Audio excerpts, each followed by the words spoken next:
welcome back to another episode of Juicyfroot Reviews. I'm your host, Juicy. Join us today. I'm going to go ahead and explore in this show screenwriting, filmmaking, and music involved in the movie making process.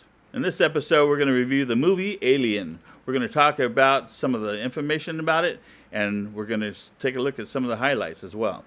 So sit back and relax. But before we do that, make sure you smash that thumbs up or like button. Go ahead and share the video, comment, follow, do all that neat stuff. We want to hear what you thought about this episode and what you think might make great content in the future. So you know you want to do it, so do it. Alright, so we have the movie Alien, released in 1979. In the box office, it made $106 million. Directed by Ridley Scott, written by Dan O'Bannon and Ronald Shusett. It starred Sigourney Weaver, Ian Holm, Tom Skerritt, John Hurt, Yaphet Kotto, Harry Dean Stanton, and Veronica Cartwright. In deep space, the crew of the commercial starship Nostromo is awakened from their cryosleep capsules halfway through their journey home to investigate a distress call from an alien vessel. The terror begins when the crew encounters a nest of eggs inside the alien ship.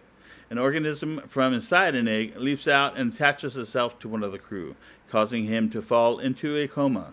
So the opening scene is of the spaceship, and they're in space, and they're a group of miners, 7 people that work for a particular industry, whaling industry, I believe it is, and they go out and mine certain things out in space and other planets and stuff.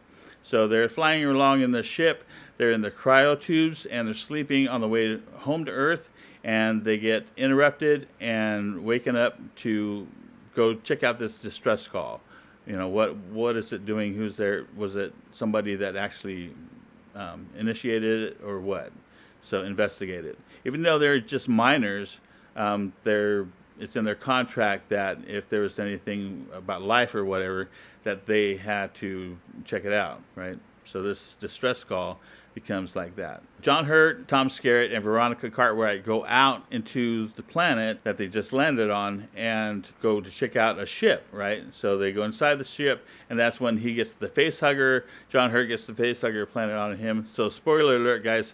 I just want to let you know in case you haven't watched the movie, because it is a great, perfect watch without, spoils. And then they get back on the ship, and the thing lays an egg in his body, and then it eventually bursts out and it escapes.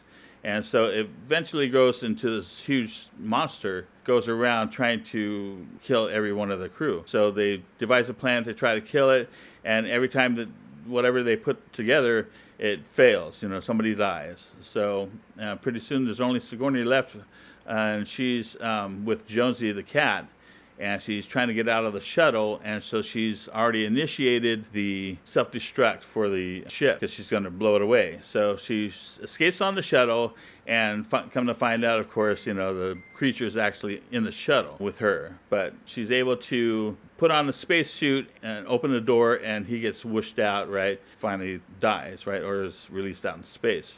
Who knows if he dies or not. I'm not sure if these guys breathe oxygen or what, so maybe they do. I mean, they do, but can they survive in space is what I mean. Okay, anyways, so Ridley Scott, this, I think was not his first, but definitely his biggest hit, right? So, and pretty much right out of the gates, right? He was actually one of the last ones that the producers were trying to find to work on it. Most turned him away, and so Ridley Scott was it, right? And then Dan O'Bannon and Ronald Shusett actually wrote it together. Dan had the original idea and the original story of 25 pages or so, and then he worked with Ronald to make it a full-fledged script. And then they shopped it around and whatever, and they found whoever they found. They brought in Ridley and actually wanted to rewrite it, and they actually did rewrite it several times and try to claim it as their own, trying to basically, side rail Dan and Ronald. And they didn't want to have to deal with that, so they stood up for their right and pushed it. So anyways, so they ended up getting the credit. Sigourney Weaver played Ripley, Ian Holm played Bishop, Tom Skerritt played Dallas, the captain, and John Hurt played Kane, the guy who gets the facehugger, and Yaphet Kotto was in there, and he played Parker. Harry Dean Stanton was Brett, and Veronica Cartwright was Lambert. So anyways, this was a very good movie. It was one of my favorite space movies for sure. and horror for sure. I would rate it on a high 8. I think Rotten Tomatoes is kind of matched that. IMDb perhaps. If you haven't watched it, go ahead and watch it. I highly recommend it. Hey, if you like this episode of Juicyfroot Reviews, go ahead and subscribe to the channel and hit the notification bell so that you know every time I drop a video. We'd love to have you join our Juicyfroot Reviews family. Go ahead and look for our links in the description box below for Facebook, Twitter, and Instagram. We appreciate your support as it gives Juicyfroot Productions the resources and access we need to keep bringing you stimulating content like this. From us here at Juicyfroot Reviews and Robb Entertainment Corporation, this does it for another fine episode of Juicyfroot Reviews. I'm your host, Juicy. I want to thank you for watching, and thanks for the memories. Follow me to the place I'm